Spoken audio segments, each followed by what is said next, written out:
ایک خاموش دن تھا، ہر کوئی اپنے کام میں مصروف تھا، زندگی اپنی پرانی راہوں پہ چل رہی تھی۔ کشمیر جہاں ہر شام سنہری دھوپ میں دھوپی ہوتی تھی، آج بھی اپنی پرانی رنگت سے چمکتی تھی، مگر کوئی نہیں جانتا تھا کہ 8 اکتوبر 2005 یہ پرسکون دن زندگی کو کس طرح بدل کر رکھ دے گا۔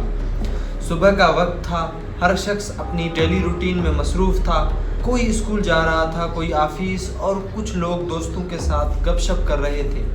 زندگی اپنی پرانی راہ پر چل رہی تھی، لیکن صبح کے 8:50 پر کشمیر کی زمین پہ ایک ایسی ہلاوٹ ہوئی جو کبھی کسی نے سوچی نہیں تھی، اور پھر پوری زمین ہل گئی۔ یہ وقت تھا جب کشمیر پاکستان اور انڈیا کے کئی حصے زمین کے جھٹکے محسوس کر رہے تھے۔ 8 اکتوبر 2005 کو ایک زبردست ارتھ کوئک نے کشمیر کے پرانے شہروں، گاؤں اور سڑکوں کو ہلا کے رکھ دیا۔ یہ ارتھ کوئک 7.6 میگنیٹیوڈ کا تھا، جو اپنے آپ میں ایک بڑا مونسٹر تھا۔ 86,000 سے زیادہ لوگ اپنی جان گنوا چکے تھے اور لاکھوں کی تعداد میں زخمی ہو چکے تھے۔ یہ ارتھ کوئک 75 کلومیٹر کا سرفیس ریپچر کرایا، اس سے ہزاروں لینڈ سلائیڈز ہوئی اور نیلم اور کنہا ریورز کے کورسز بدل گئے۔ ایک بڑی لینڈ سلائیڈ پیر پنجل رینج میں ہوئی جو ایک نئی لیک بننے کا سبب بنی۔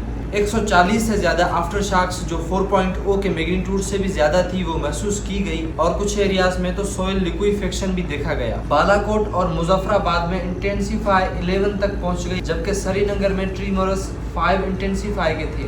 اس کوئک کی وجہ سے ماؤنٹینز ایپی سینٹر کے اوپر اٹھ گئے، یہ دکھاتا ہے کہ ہمالیاز اب بھی اٹھ رہے ہیں۔ سال کے اینڈ تک 1778 آفٹر شاکس ریکارڈ ہوئے، جو اس کوئک کی انٹینسیفائی اور آفٹر میتھ کو ہائی لائٹ کرتے ہیں۔ کشمیر ارتھ کوئک ایک اسکول ڈے کے دوران آیا جب بہت سارے اسٹوڈنٹس اپنے اسکولز میں تھے۔ اس کوئک کی وجہ سے پاکستان میں لگ بھگ 19,000 اسٹوڈنٹس اسکولز کے گرنے کی وجہ سے اپنی جان گنوا بیٹھے۔ رمضان کے موسم میں صبح کے کھانے کے بعد لوگ اکثر سو رہے تھے، جس کی وجہ سے انہیں بھاگنے کا وقت نہیں ملا۔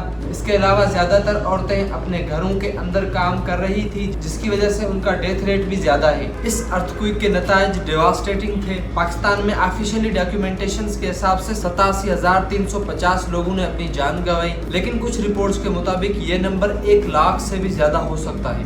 لگ بھگ 138,000 لوگ زخمی ہوئے اور 35 لاکھ لوگ بے گھر ہو گئے، اور یہ نمبر 5 لاکھ فیملیز سے بھی زیادہ کو افیکٹ کرتا ہے۔ انڈیا کے جموں اور کشمیر میں 1350 لوگ جان سے گئے اور 6266 زخمی ہوئے۔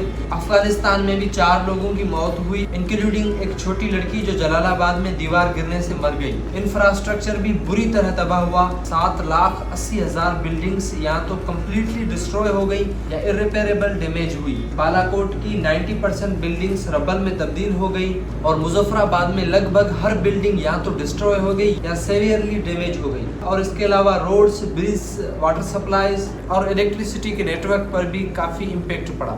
جو ارتھ کوئکس سب سے زیادہ لوگوں کی جان لیتے ہیں وہ یا تو ہیویلی پاپولیٹڈ ایریاز کے پاس ہوتے ہیں یا اوشنز کے قریب ہوتے ہیں، جو پھر سونامیز کریٹ کرتے ہیں اور ہزاروں کلومیٹرز میں تباہی پھیلاتے ہیں۔ سب سے زیادہ خطرہ وہاں ہوتا ہے جہاں سیسمک بلڈنگ کوڈز انفورس نہیں ہوتے، یا وہاں پر جہاں ارتھ کوئکس کم مگر ہائی میگنیٹیوڈ کے ہوتے ہیں۔